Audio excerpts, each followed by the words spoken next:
예, 안녕하세요. 지금부터 이제 노후 설계와 국민연금이라는 주제로 여러분하고 잠깐 얘기를 나눠보려고 합니다.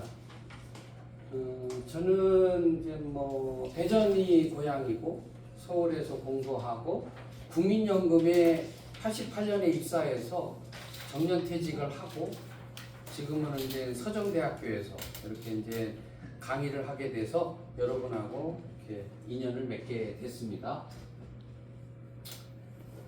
자, 이것도 국민연금이 연금, 노령연금을 지급하는 그게 이제 주 업무인데 100세 시대를 맞이해서 노후가 길어지니까 우리나라가 2015년도에 노후준비지원법이라는 걸 만들어서 국민들의 노후에 대한 인식 또는 실천 이런 걸 도와드리기 위해서 준비를 하고 있고 그런 업무를 국민연금공단이 또 주관해서 하고 있습니다. 그래서 이게 관련되는 영상인데 앞부분만 조금 누구도 피할 수 없는 노후, 소득과 건강 여러 가지가 걱정되고 불안하지만 지금부터 하나씩 준비해 간다면 충분히 행복으로 채울 수 있습니다. 여기 당신의 고민을 희망으로 키워가는 든든한 동반자가 있습니다.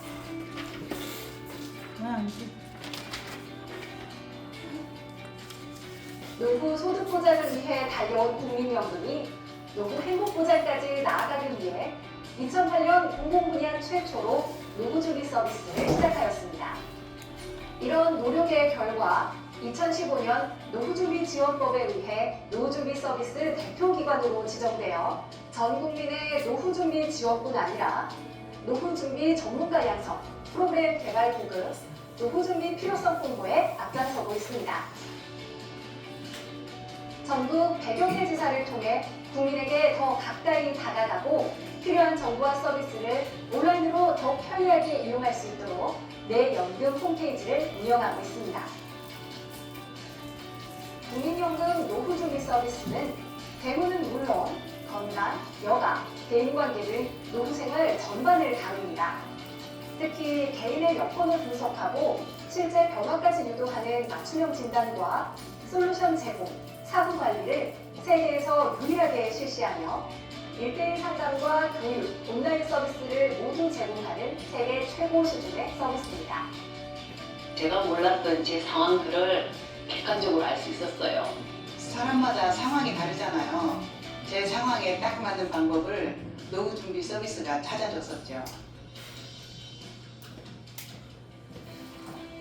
상담은 현재의 상태를 점검하는 진단부터 시작합니다. 준비가 부족한 부분은 체크하고 전문 상담사와의 1:1 상담을 통해 나에게 딱 맞는 해결 방안을 찾습니다. 필요한 경우 다른 기관의 전문 서비스도 같이 안내합니다.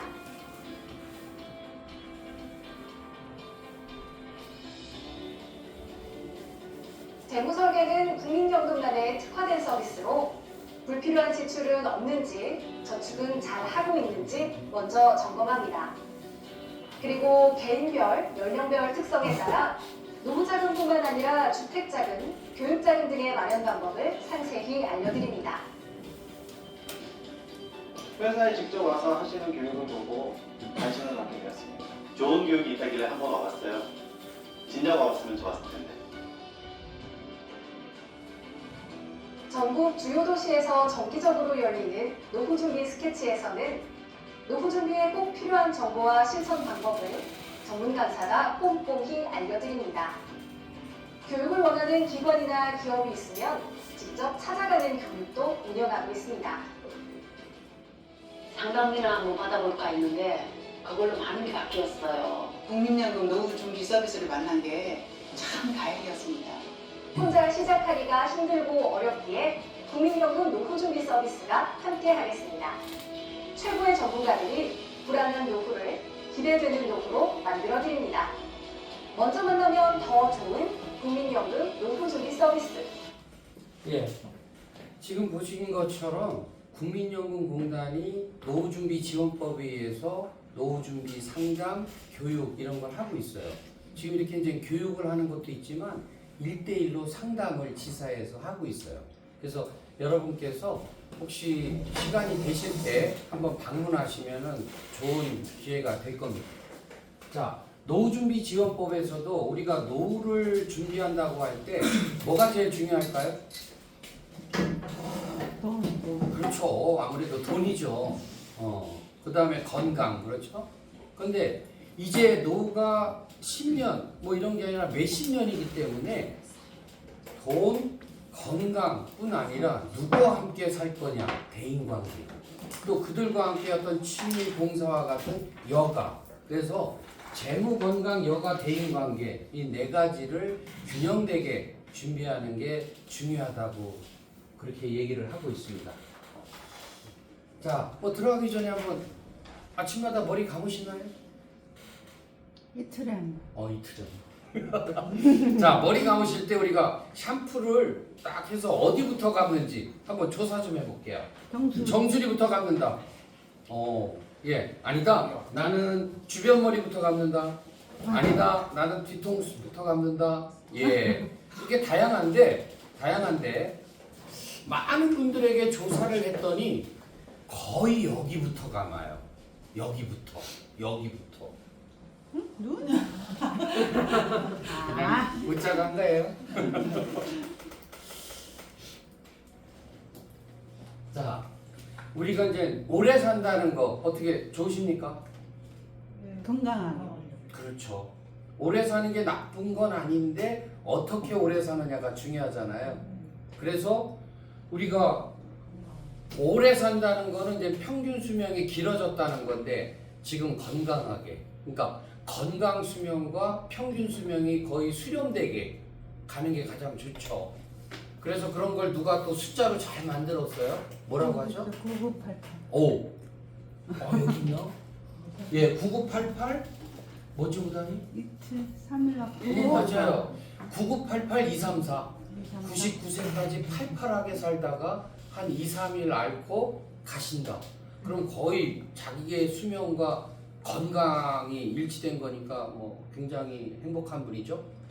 자, 우리가 오래 산다는 게 나쁜 건 아닌데 어떤 대책 없이 살 때 그걸 우리가 위험하다고 하고 어떤 분은 또 겁주느라고 재앙이 될 수도 있다고 하는데 어쨌든 그런 것이 이제 준비가 잘 안 됐을 때 우리가 장수 리스크다 이렇게 얘기하는데 우선 유병장수 병을 앓고 그냥 계속 산다는 거 이거 참 어려운 거죠. 네. 그래서 사실은 평소에 젊었을 때부터 건강 관리가 그래서 중요하고 사실은 우리가 좀 아프게 되면 병원을 다니게 되는데 또 나이가 들수록 이 병원비 지출이 만만치가 않아요.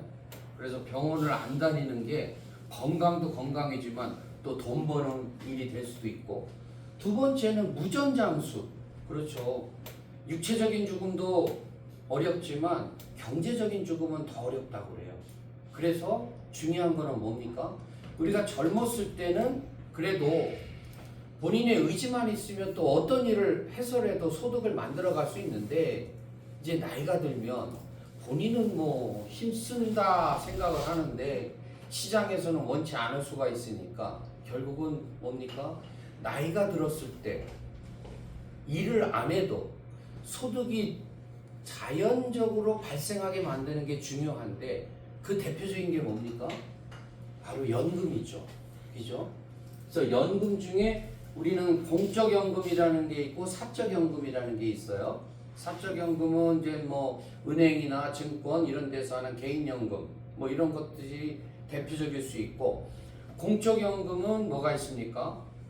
공무원, 군인, 사립학교 교직원과 같은 특별한 직업을 갖고 있는 분들 그러나 우리와 같은 일반 직장인, 자영업자들이 가입해서 납부하고 나중에 급여를 받게 되는 거 이게 바로 이제 국민연금인 거죠. 그래서 이 연금이 왜 중요하냐?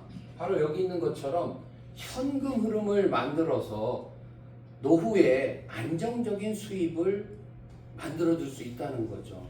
그래서 뭐 얼마 전에도 국민연금 개혁을 했다. 그래서 이제 법을 개정하고 내년부터 시행을 한다 하는 거의 핵심이 보험료율을 9%에서 13%로 올린다. 받는 소득 대체율을 40%로 떨어지던 것을 43%로 올린다. 뭐 이런 두 가지 어떤 조치를 통해서, 그리고 기금 운용을 더 적극적으로 해서 기금의 아까 말씀하신 고갈 시기를 최대한 좀 늦춰보겠다 하는 거죠. 그런데 이제 기금은 고갈 안 되냐? 고갈 될 수 있죠. 왜? 지금은 아직은 받는 분보다는 그 급여를 받는 분보다는 보험료를 내는 분들이 더 많기 때문에 아직은 수입이 지출보다는 커요. 그래서 지금은 기금이 적립되는 단계예요. 그래서 지금은 적립된 보험료를 가지고 주식, 채권, 부동산 이런 데 투자해서 지금은 현재 국민연금 기금이 한 어느 정도 있을까요? 혹시 아시는 분? 적자. 적자? 그러면 저 말씀은 지금 국민연금 기금은 없다는 말씀이잖아요. 적자. 자, 어느 정도 있을 것 같아요? 지금 운영하고 있어요. 얼마 정도 될 것 같아요? 자꾸 물어보지 말고 네가 대답해라. 그럴게요. 지금 1200조가 넘었어요. 1200조 넘게 운영을 하고 있어요. 그 1200조 중에 한 45%, 40% 이상은 보험료가 아니라 보험료를 가지고 주식, 채권, 부동산을 통해서 수익을 얻은 운용 수익이에요. 근데 이게 한없이 갈 수는 없죠. 지금은 늘어나는 단계인데 어느 시점에 가면은 이제 줄어들게 돼 있어요. 자, 그러면 우리보다 먼저 시작한 선진국들도 어떻게 하느냐? 나중에 제도가 더 성숙을 하면 기금이 많지 않으니까 결국은 이제 젊은 세대에게 보험료를 걷어서 급여를 받는 노인 세대에게 급여를 주는 거예요. 그거를 우리가 이제 부과 방식이라고 해요. 지금은 적립 방식이라면 이제 부과 방식으로 바뀌겠죠. 그래서 국민연금 기금은 고갈이 된다 하더라도 그런 운영 방식의 변화를 통해서 급여는 주게 돼 있고, 또 더더군다나 국민연금 제도라는 게 정부가 운영하는 것이고, 그래서 법에 의해서 지급하도록 되어 있어요. 그럼에도 불구하고 특히 젊은 세대들이 못 받는 거 아니야? 하는 우려가 많기 때문에 이번 법 개정에는 아예 국가가 지급을 보증합니다라고 또 한 번 명문 규정을 넣어서 좀 심리적인 안정감을 드리도록 그렇게 법에서 했죠. 예. 그래서 중요한 것은 아무리 국민연금에 대해서 이렇고 저렇고 비판이 많고 걱정을 많이 해도 그래도 우리에게 기댈 언덕은 최소한 노후소득 보장을 충분하게 할 수는 없지만 기초를 다질 수 있는 건 그래도 국민연금이다 하는 말씀을 드리고 싶고, 다음에 또 우리가 무업장수, 예, 일을 하면서 그래도 산다는 게 중요한 것 같아요. 일이라는 게 물론 소득을 창출하는 것도 있지만 우리가 이제 나이가 들면 사회 관계가 아무래도 축소가 되는데 자기가 좋아하는 일을 하면서 사람과의 관계를 유지해 간다는 것은 소득을 얻는 것 이상의 삶의 활력이 될 수 있죠. 그래서 이런 유병장수, 무전장수, 무업장수 이런 부분을 어떻게든 좀 해소해 나가려고 하는 것이 중요하겠다 하는 그런 말씀을 드리고요. 또 우리가 항상 노후라는 게 어떻게 보면 먼 얘기 같은데, 그래서 평소에 나는 확실하게 이렇게 늙을 수 있다는 생각을 해야 지금부터 뭔가 준비를 할 것이다 그런 말씀도 드리고 싶고, 또 어떤 분은 이렇게 노후 준비라는 게 뭐냐, OPO법이라고 이렇게 또 요약해서 말씀하신 분이 있어요. 이건데 영어의 앞에 P자를 딴 거예요. 우리말로 하면 목적, 장소, 사람, 신체, 재정이에요. 그래서 이 5가지 부분에 대해서 평소에 자기한테 질문하고 자기가 스스로 자꾸 답을 찾아가는 거, 이게 노후 준비다. 목적, 은퇴 후에 뭘 하면서 살고 싶으냐, 예, 아무래도 젊었을 때는 이런저런 여건 때문에 못했지만 자기가 좋아하는 걸 하고 하면서 사는 게 좋겠죠. 또 어디서, 도시에서 살 거냐, 농촌에서 살 거냐. 그 다음에 누구와 함께 어떤 일을 하고 어디서 사느냐하고 밀접한 관계가 되는데 누구와 함께 살고 싶으냐. 또 제일 중요한 또 건강을 위해서 지금 뭘 하고 있냐. 또 재정, 경제적인 부분을 위해서 어떻게 계획하고 있냐 하는 이 5가지에 대해서 스스로 질문하고 자꾸 답을 찾아가는 거. 이게 노후 준비의 핵심이다. 이렇게 얘기를 하고 있어요. 자, 그래서 우리가 100세 시대를 맞이해서 다시 한번 말씀드리지만 재무건강 여가 대인관계 이걸 잘 준비하는 게 중요해요. 그래서 우리가 건강한 생활 하면 누가 이제 유산소, 근력, 유연, 균형 운동을 잘하는 게 좋다고 하는데 여기 빨간 걸로 쏘는 것들이 다 돈이 안 들어요. 그냥 생활 속에서 할 수 있어요. 그래서 여러분도 꼭 뭐 빨리 걷고 팔굽혀펴기, 계단 오르기, 스트레칭. 그 다음에 우리는 항상 앞으로만 걷는데 가끔은 뒤로 걷는 것도 좋다고 그래요. 자, 무서운 질병이 뭐예요? 요즘은? 네, 요새는 치매라고 많이 그래요. 정말 무섭죠? 또 암도 무서워요. 근데 또 최근에는 의사 선생님들도 혈관 질환이 무섭대요. 그것도 뇌혈관 질환. 뇌출혈, 뇌경색으로 쓰러지면 또 회복되는 분도 있지만 또 상당 부분이 의식 없이 계세요. 무섭죠? 그래서 우리가 이게 손 끝은 뇌하고 많이 연결돼 있대요. 그래서 평소에 손끝을 많이 자극해주면 뇌 혈액순환이 좋다고 합니다. 한번 따라해 보실래요? 이렇게 준비하셔서 자, 이걸 부딪히는 겁니다. 이렇게 하면 운동이 안 되고요. 아주 절도 있게. 자, 책상 두드리기. 그 다음에 머리 두드리기. 이 머리 두드리는 게 매일 해보시면 느끼겠지만 어느 날은 뭐 이쪽이 좀 기분 항상 안 좋아. 그럴 때는 그날은 그쪽 혈액순환이 좀 안 좋다는 거래요. 그럴 때 조금 더 해주면 아주 효과가 있대요. 자, 그리고 손바닥. 반대. 이것도 뭐 돈 안 들죠? 그리고 어디서나 할 수 있죠? 항상 이렇게 습관적으로 해주시면 참 좋을 것 같아요. 웃음의 효과, 건강에서 웃음의 효과는 뭐 여기 있는 것처럼 굉장히 많아요. 근데 대표적인 웃음하면은 너만 카슨스라고 웃음하게 아버지를 얘기해요. 이분이 50세 때 아주 불치의 병, 그래서 뭐 뼈가 굳어지는 질병에 걸렸었는데 대책이 없으니까 그래도 병원에 입원했어요. 근데 우연히 삶의 스트레스라는 책을 읽으면서 마음의 즐거움이 양약이다. 이걸 접하게 돼요. 근데 우리가 건강할 때는 너무 당연한 말인데 이분이 불치병에 걸리니까 그 문구가 굉장히 마음에 와닿은 거죠. 그래서 결심을 합니다. 오늘부터는 내가 그래 방법이 없으니까 웃어야 되겠다. 그래서 몰래카메라를 열심히 보고요. 그 다음에 누가 친구나 아는 사람이 문병 온다고 하면 꼭 조건을 달아요. 그냥 와서 이런 병 걸려서 어떻게 하고 내 앞에서 신세 한탄하려면 오지도 말고 내가 뻥 터지게 웃을 수 있는 재미난 얘기 해줄 자신 있으면 오라고 그렇게 조건을 단다고 그래요. 그래서 혼자 있을 때도 웃고 누가 와서도 웃고 이렇게 해서 10분을 배꼽 잡고 웃었더니 그동안에 뭐 이게 굳어지면서 잠도 못 잤는데 한 2시간을 수면을 취하고요. 손가락이 좀 펴지는 느낌을 받았대요. 이거 얼마나 좋아요? 그래서 이제 아내한테 얘기합니다. 좀 뭔가 진짜 변화가 있는 것 같아. 근데 하나 걱정이 있어. 그러니까 아내도 좋아졌는데 무슨 걱정이냐고 했더니 하는 말이 지금 6인실에서 이렇게 내가 맨날 웃고 있으니까 다른 사람들이 나를 쳐다보는 게 저 사람이 좀 병에 저렇게 걸리더니 이제 요것도 갔나 하는 눈빛을 보이더래요. 그래서 안 되겠다.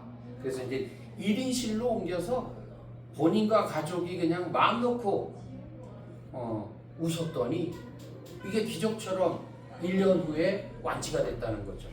이게 실화거든요. 인터넷 지금 쫙 나옵니다. 그래서 이분이 원래 이렇게 토요 리브라는 편집장 글 쓰는 사람이었죠.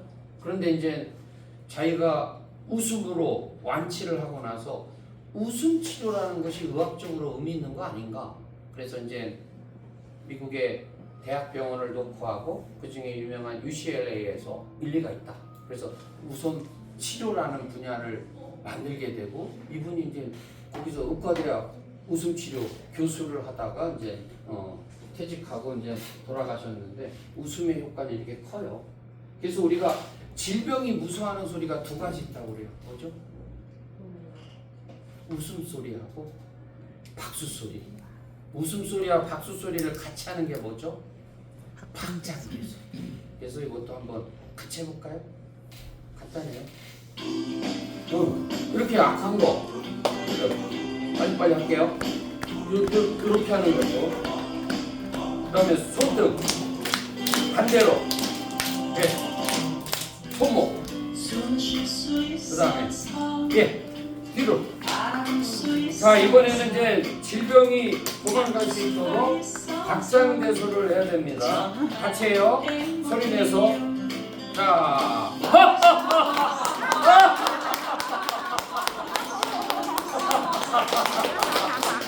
예, 잘하셨어요.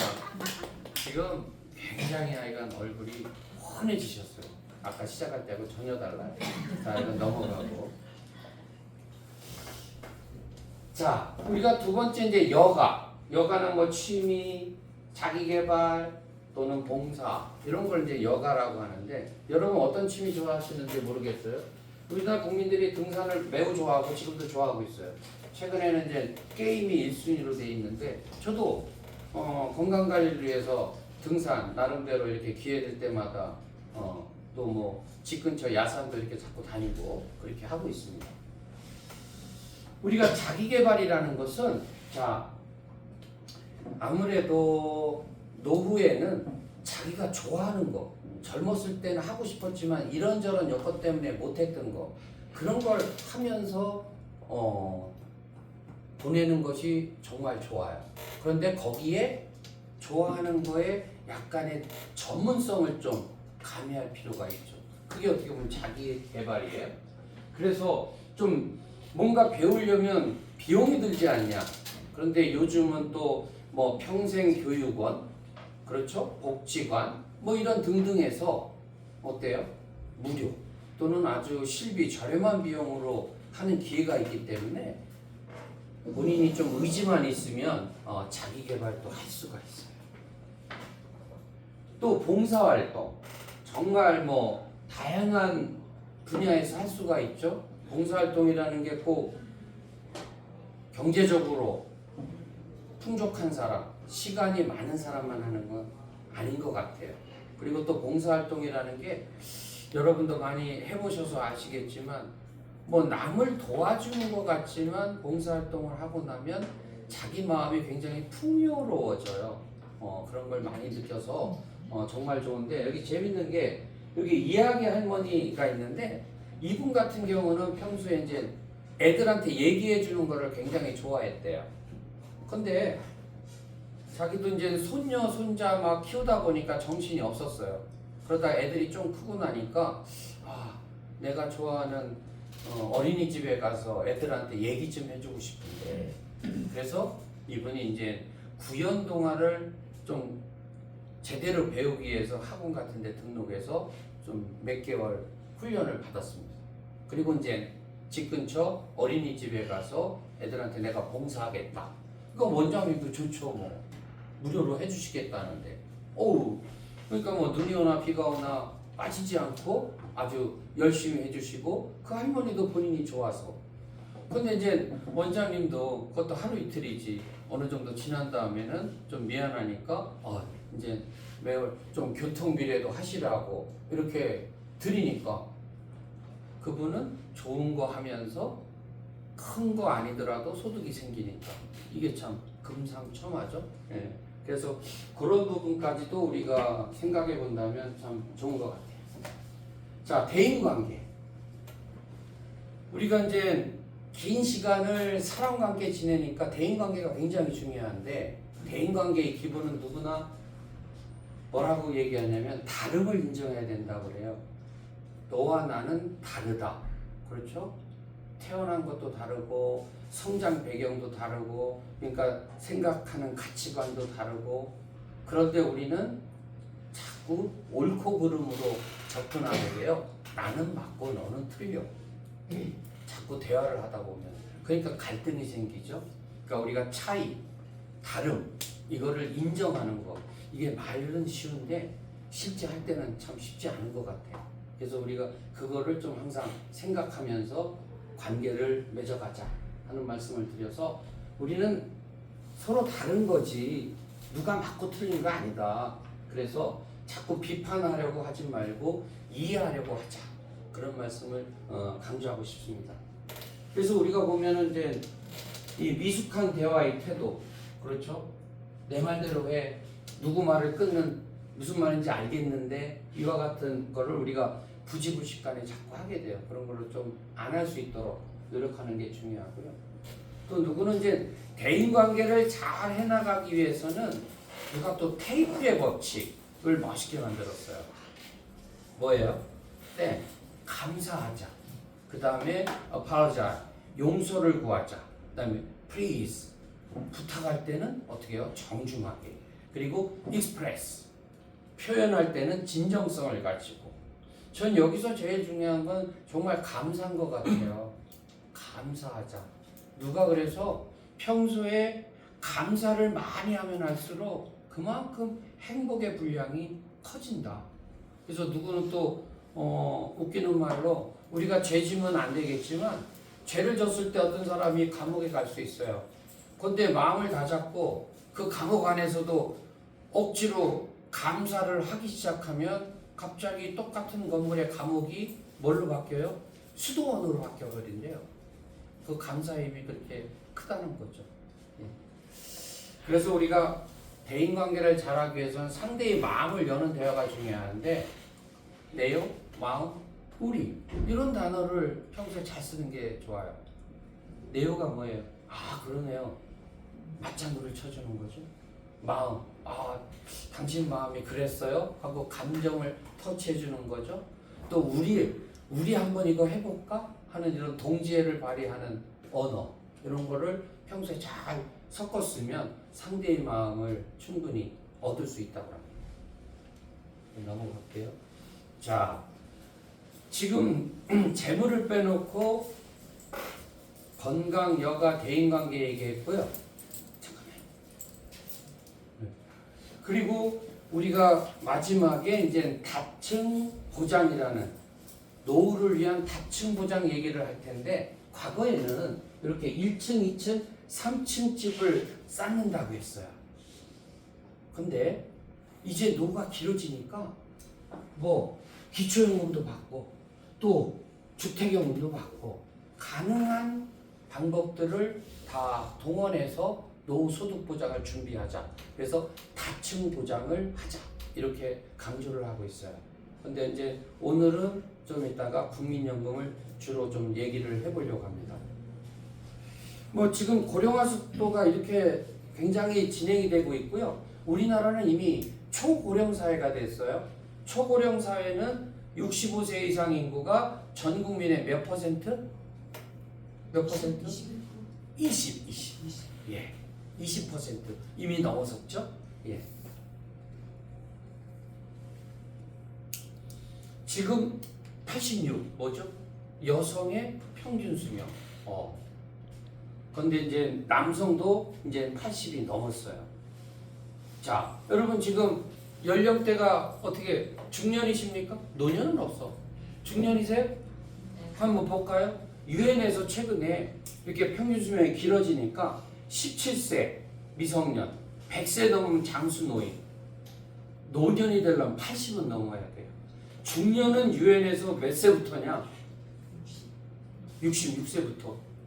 중년 없으시죠? 다 청년이에요. 이게 기분 좋은 느낌도 있지만 100세 시대를 맞이해서 아직 늦지 않았다. 아직 준비해야 된다. 이런 메시지가 있다라고 생각하시면 좋겠어요. 사실 국민연금이 88년도에 시작할 때만 해도 애물단지였어요. 별로 어떻게든 가입 안 하려고 하고 가입을 해도 돈 적게 내고 그러면서 이제 맨날 고갈 얘기 나오고 좀 이랬는데 이제는 어때요? 65세 이상인 분한테 조사를 했더니 그래도 노후 준비하는 게 50%는 좀 안 돼요. 그런데 그분들한테 뭘로 주로 준비하느냐? 30%는 그래도 국민연금에 기대고 있대요. 또 젊은 친구들한테까지 포함해서 했더니 70% 가까이는 노후 준비하고 있는데 60% 정도는 그래도 국민연금에 기대고 있다고 얘기해요. 자, 여기까지 하고 또 이어서 하겠습니다.